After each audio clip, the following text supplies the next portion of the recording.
Honours দ্বিতীয় বর্ষে আমি আমার এখানে হচ্ছে ক্রেমার নিয়ে হালকা আলোচনা করার পরে আর ক্রেমার নিয়ে আমি লেকচার দিইনি আসলে দ্বিতীয় বর্ষে, মানে প্রথম রৈখিক বীজগণিত আর কি।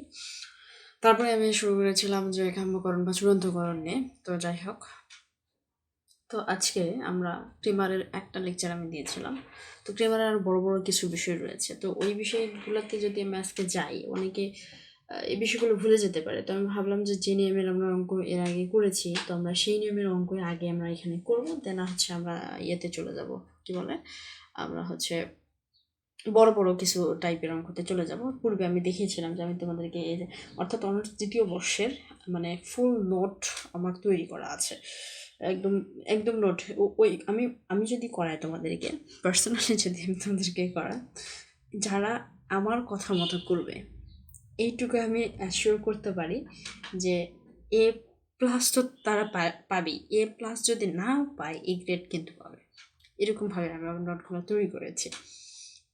ফুল একটা বই কমপ্লিট করার মতো হচ্ছে আমার নোট, মানে সুন্দর করে সাজানো আর কি। এগুলো বলবো না, এগুলো বললে ঝামেলা। তো কথা হচ্ছে যে কি বলবো, তোমাদের সাথে গল্প করি মাঝে মাঝে, এরকম করে আসি, যদিও লাইভে হয় না তোমাদের সাথে কখনো কথা এরকম। অনেকে শোনো, অনেকে স্কিপ করে চলে যাও, যাই হোক ওগুলো আমি বাদ দিই। তো আজকে যেটা আমরা আলোচনা করবো সেটা হচ্ছে ক্রেমার। আসলে না বলার কারণটা কেন বললাম এটা একটু বলে শুরু করছি। আমার ইমেল আর আমার কমেন্ট বক্স জাস্ট একটা জিনিস সেই গেছে, যারা এবার অনার্স প্রথম বর্ষ থেকে অনার্স দ্বিতীয় বর্ষ, অর্থাৎ নতুন যারা দ্বিতীয় বর্ষ উত্তীর্ণ হচ্ছে আর কি, তারা প্রাইভেট ব্যাচ শুরু করতে যাচ্ছে এবং তারা আমাকে বলতেছে যে আমরা সব কিছু অ্যারেঞ্জ করবো, জাস্ট আপনি শুধু আমাদেরকে এই মানে ইউটিউব থেকে বের হয়ে আমাদেরকে লাইভে ক্লাস দেন, অনলাইন ক্লাস।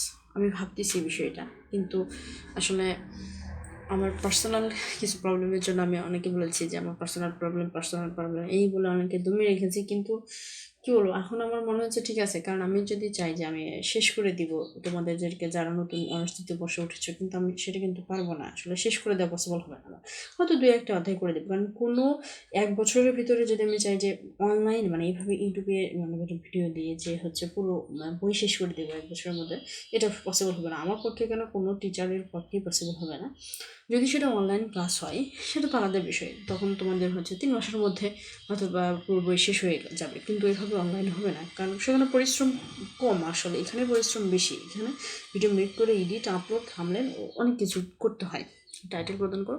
কিন্তু আমি যদি সরাসরি অনলাইনে নিই সেটা তো হবে না, এটা তো আমি আমার ইচ্ছা মতো দিই, আমার যখন মন চায় তখন ভিডিও করি, যখন মন চায় না তখন করি, তখন ওখানে একটা সিরিয়াল ওয়াইজ আসবে, সেটা দেখা যাক। তোমাদের রেসপন্স যদি আমি পাই তো আমি অবশ্যই চেষ্টা করবো খুব দ্রুত শুরু করার। আমি এখনও তোমাদেরকে আমার নাম্বার বা হোয়াটসঅ্যাপ নাম্বার বা তোমাদের ফেসবুক পেজ এগুলো কোনো কিছু প্রদান করিনি। খুব শীঘ্রই যদি তোমরা আমাকে রেসপন্স করো অথবা প্রদান করতে পারে, ঠিক আছে। তো অলরেডি বক করলাম 3.5 মিনিটের মতো। আচ্ছা, ক্রেমারের আমরা এর আগে বলেছিলাম যে ক্রেমার যে আমরা করবো, ক্রেমার শুরু করার আগে আমাদের 2টা বিষয় রয়েছে। একটা হচ্ছে আমাদের প্রয়োজনীয় শর্ত। কি শর্ত? এটা হচ্ছে আমাদের প্রয়োজনীয় শর্ত, অর্থাৎ আচ্ছা প্রয়োজনীয় শর্ত, পর্যাপ্ত শর্ত দরকার নেই। আমাদের 1 নম্বর যে নিয়মটা মানতে হবে সেটা হবে ম্যাট্রিক্সটি বর্গ ম্যাট্রিক্স হতে হবে। যেটা প্রথম থেকে ম্যাট্রিক্সের লেকচার দেখেছো তারাই বুঝবে যে বর্গ ম্যাট্রিক্স কি। হুট করে যদি আজকেই ক্লিক করে তাহলে বুঝবে না। আচ্ছা, 2 নম্বর আমরা কি বলতে পারি, ম্যাট্রিক্সটি শূন্য হবে না আর কি, যেটা বলে যে শূন্য হবে না, ম্যাট্রিক্সটি কী হবে না, ম্যাট্রিক্সটিকে শূন্য হওয়া যাবে না, এবং ম্যাট্রিক্সটি হচ্ছে আমাদের কি ম্যাট্রিক্স হবে, বড় ম্যাট্রিক্স হবে। আচ্ছা, এই দুটো বিষয় হচ্ছে আমাদের ক্রেমারের জন্য প্রয়োজনীয়। এখন আসো যে বিষয়টা, সেটা হচ্ছে বলছি ম্যাট্রিক্সটি বর্গ হতে হবে, ম্যাট্রিক্সটি শূন্য হওয়া যাবে না, বর্গ ম্যাট্রিক্সটি শূন্য হওয়া যাবে না। আচ্ছা, এখন আমরা একটা অঙ্ক নিই, দেখা যাক কি অঙ্ক নিতে পারি আমরা। আচ্ছা, এখানে একটা নিলাম যে 8x - 2y = হচ্ছে 1000। তারপরে বলেছে 3x + 6y = 200। 1000 না, 100, এখানে 100 এবং 200 বলছে। আচ্ছা, তো এটা হচ্ছে আমাদের একটা সমীকরণ আকারে আছে, সমীকরণ আকারে রয়েছে। এখন এটাকে আমাদের ম্যাট্রিক্স আকারে সাজাতে হবে। তো ম্যাট্রিক্স আকারে সাজানোর একটা কৌশল, যেটা আমি এর আগে দিয়েছিলাম, কি কৌশল রয়েছে আমাদের? আচ্ছা জাস্ট মিনিট। কৌশলটা হচ্ছে ম্যাট্রিক্স আকারে সাজানোর জন্য, অর্থাৎ যদি এরকম সমীকরণ থাকে, সমীকরণ থেকে যদি ক্রেমার করতে বলে, তাহলে সমীকরণ আকারে যদি থাকে, কি আকারে যদি থাকে, এরকম সমীকরণ যে 8x - 2y = 100, 3x + 6y = 200, এটা একটা কি আকারে রয়েছে? সমীকরণ আকারে রয়েছে। তো সমীকরণ থাকে এবং তখন যদি আমাদেরকে কি করতে বলে? ক্রেমার করতে বলে।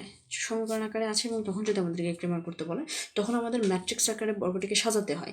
কীরকম তখন সাজাতে হয়? তখন আমাদের কীরকমভাবে সাজাতে হয় এটা একটু আমি বলে দিই। আচ্ছা দেখো কি থাকবে কোথায়।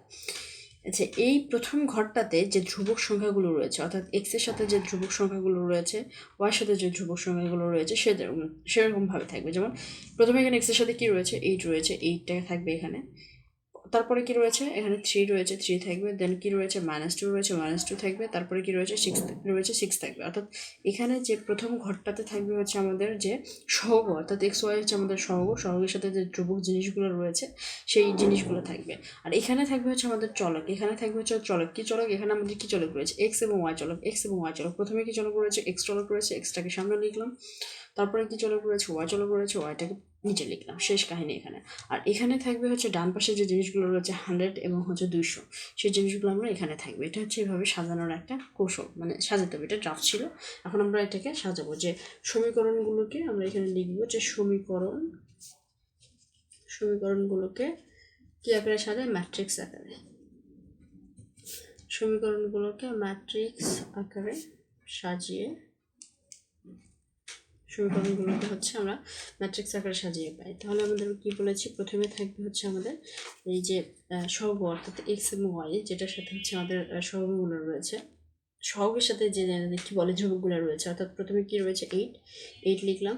তারপরে রয়েছে -2 লিখলাম। 3 রয়েছে, 3 লিখলাম। 6 রয়েছে, 6 লিখলাম। দেন কি থাকবে? দেন আমাদের চলক থাকবে। তো এখানে চলক আমাদের প্রথমে কি রয়েছে? এক্স রয়েছে, এক্স লিখলাম। পরে কি রয়েছে? ওয়াই রয়েছে, ওয়াই লিখলাম। এক্স ওয়াই, ঠিক আছে। দেন সমান চিহ্ন দিলাম। দেন আমাদের ধ্রুবক কত? 100 লিখলাম। দেন 200 লিখলাম। আমাদের কাহিনী শেষ। তো এটাকে আমরা ধরি এ, এটাকে ধরি কে বার, এটাকে ধরি ডি সমান ডি। এটা আমরা ধরা হলো, লিখতে পারি, যেটাকে আমরা ধরলাম। এখন প্রথম কথা হচ্ছে, প্রথম ধাপ আমরা কি বলেছি? বর্গ ম্যাট্রিক্স। তো দেখো তো, এই যে আমাদের যে ম্যাট্রিক্সটা, এটা কিন্তু আমাদের ম্যাট্রিক্স, এটা আমাদের মূল ম্যাট্রিক্স। তো এই মূল ম্যাট্রিক্সটা আমাদের বর্গ ম্যাট্রিক্স কিনা? 2টা সারি, 2টা কলাম, অবশ্যই বর্গ ম্যাট্রিক্স। শেষ কাহিনী। ম্যাট্রিক্সটি শূন্য হবে না, 2 নাম্বার, অর্থাৎ নন সিঙ্গুলারিটি টেস্ট। তাহলে আমরা এখানে লিখতে পারি যে প্রথম ধাপ, না লিখলেও হবে, প্রথম ধাপ নন সিঙ্গুলারিটি টেস্ট, অর্থাৎ ম্যাট্রিক্সটা যায় শূন্য হবে না, সেটা প্রমাণ করব। নন সিঙ্গুলারিটি টেস্ট, ঠিক আছে। তাহলে দেখো নন সিঙ্গুলারিটি টেস্ট, তাহলে এখানে অর্থাৎ এই যে ম্যাট্রিক্সটা রয়েছে, সেই ম্যাট্রিক্সটাকে আমরা নির্ণায়ক বের করছি। যে নির্ণায়ক চিহ্ন দিলাম, এখানে আমাদের নির্ণায়ক চিহ্ন দিতে হবে। ম্যাট্রিক্স চিহ্নটা উঠে যায়, আমাদের নির্ণায়ক চিহ্ন, অর্থাৎ 2টা খারাপ টান চলে আসবে, যেহেতু আমরা এখানে নির্ণায়ক বের করবো নন সিঙ্গুলারিটি টেস্ট করার টাইম। তাহলে এখন কি? বজ্রগুণন করো। 8 6 গুণ করলে 48, মাইনাস বসলো। দেন কত হয়? -6। তারপরে লাইন 48, মাইনাস মাইনাসে +6, তাহলে কত হয়? 54। 54 কি শূন্য? অবশ্যই 54 শূন্য নয়। তার মানে এটার আমরা কি করতে পারি? ক্রেমার আমরা বের করতে পারি। এটা গেল আমাদের প্রথম ধাপ। আচ্ছা, দ্বিতীয় ধাপগুলো এখন আমাদের কি হবে? ক্রেমার বের করার দ্বিতীয় ধাপগুলোতে কি হয়? যে এই যে কলামগুলো রয়েছে, 2টা কলাম রয়েছে, এই 2টা কলাম প্রথমবার আমরা প্রথম কলামটাকে উঠিয়ে দিব। অর্থাৎ প্রথম কলাম আমাদের কি? 8 আর 3 হচ্ছে আমাদের প্রথম কলাম, -2 6 হচ্ছে আমাদের দ্বিতীয় কলাম। প্রথম যে কাজটা করতে হবে, 8 এবং 3 যে প্রথম কলামটা রয়েছে, এই প্রথম কলামের জায়গায় আমাদের যে স্থির কলাম হচ্ছে আমাদের 100 এবং 200। স্থির কলাম হচ্ছে আমাদের 100 এবং 200, এবং আমাদের প্রথম কলাম, ম্যাট্রিক্সের প্রথম কলাম 8 এবং 3। তো এই প্রথম কলামটাকে আমরা উঠিয়ে দিব, ফার্নিশ করে দেবো। প্রথম কলামটাকে উঠিয়ে দিয়ে আমরা 100 এবং 200, এই 100 এবং 200 এই 8 এবং 3-এর জায়গাতে বসাবো। কীরকম? যে প্রথম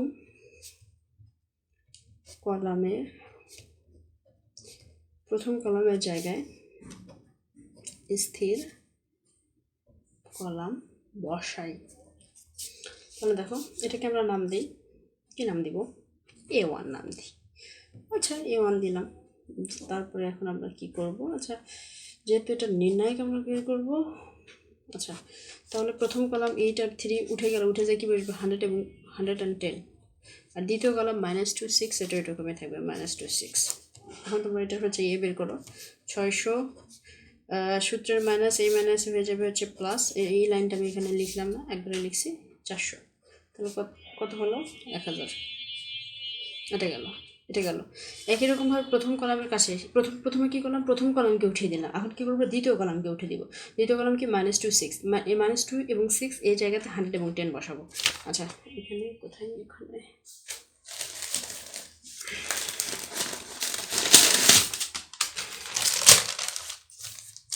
আচ্ছা এখানে আমরা একটু করার চেষ্টা করি। তাহলে আমরা এখন কী করবো, এটা আমাদের দ্বিতীয় ধাপ, তাহলে আমাদের তৃতীয় ধাপটা আমাদের কি, তাহলে প্রথমে কী করছে, প্রথম কলামের জায়গায় স্থির কলাম বসে। এবার কী করবো, প্রথম 8 এবং 3 উঠে দিয়েছিলাম, এখন -2 6 দেবো উঠায়। তাহলে আমরা কী করব, যে দ্বিতীয় কলামের জায়গায় স্থির কলাম বসাই। তাহলে এটাকে নাম দিলাম আমরা হচ্ছে A2। প্রথম কলাম আমাদের ঠিক থাকবে 8 and 3 ঠিক থাকলো। দ্বিতীয় কলাম -2 6 রয়েছে, সেই জায়গাটা থাকবে না, সেটা না থেকে কি আসবে 100 and 200 102।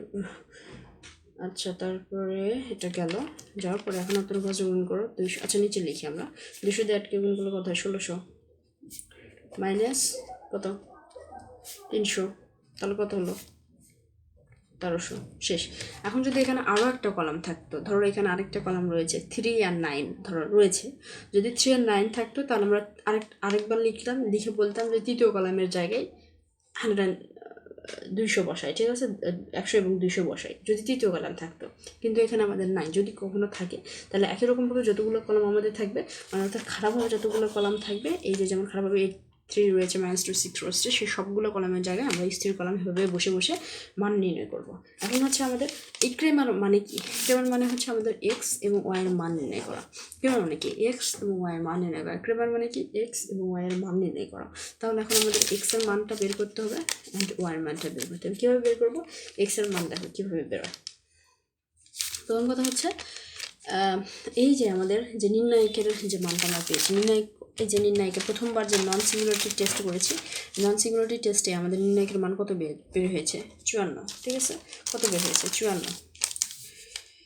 এই 54 বসবে, এই 54 বসবে, বসলো, কাহিনী শেষ। 54 বসার পরে আর উপরে এক্স মান হচ্ছে আমরা A1 ধরতেছি, A1 এর মান আমাদের কত বের হয়েছে 1000।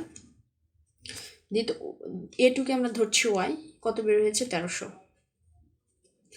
ক্যালকুলেশন করো তো কত আসে ভাগটাক দিয়ে, এখানে আসবে আমার সম্ভবত 18.52, এখানে আসবে আমাদের কত 24.07।